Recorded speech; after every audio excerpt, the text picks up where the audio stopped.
สิถอนใจออกไปจากอายหักกันมาแทบเป็นแทบตายแต่สุดท้ายใจน้องพันเปเหตุผลของน้องเพราะอายจนคนกระเป๋าเปสุดท้ายอายได้เพียงแต่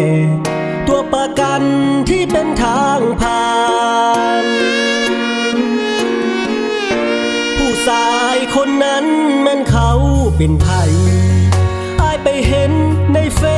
ซทั้งไลน์เห็นหูผู้ชายน้องลงคู่กันเขาเป็นเพียงกิ๊กหรือว่าเป็นคนสำคัญช่วยบอกอายให้ตา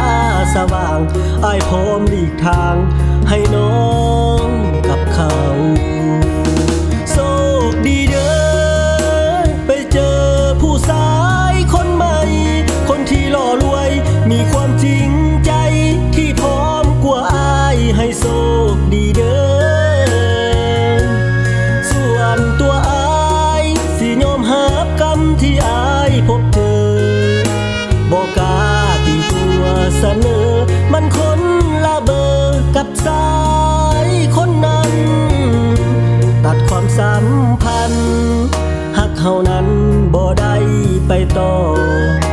หมดแล้วความหวังที่โลว่าสิห่วมหอด้วยกันสองเฮาน้องมีไม่แล้วอ้ายคงพักใจอีกนานหักสองเฮาเหมือนเส้นขนานน้อยลงทุกวันห่างสั้นกับเขา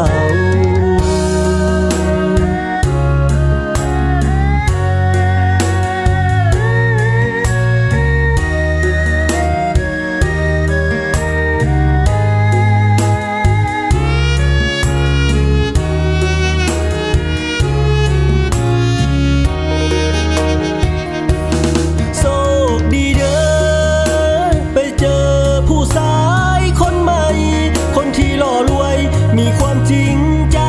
ที่พร้อมกว่าอายให้โชคดีเด้อส่วนตัวอายสิยอมรับกรรมที่อายพบเจอบอกกล้าตีตัวเสนอมันคนละเบอร์กับสายคนนั้นตัดความสัมพันธ์หักเฮานั้นบ่ได้ไปต่อหมดแล้วความหวังที่โลว่าสิห่วมหอด้วยกันสองเฮาน้องมีไม่แล้วอ้ายคงพักใจอีกนานหักสองเฮาเหมือนเส้นขนานน้อยลงทุกวันห่างสั้นกับเขา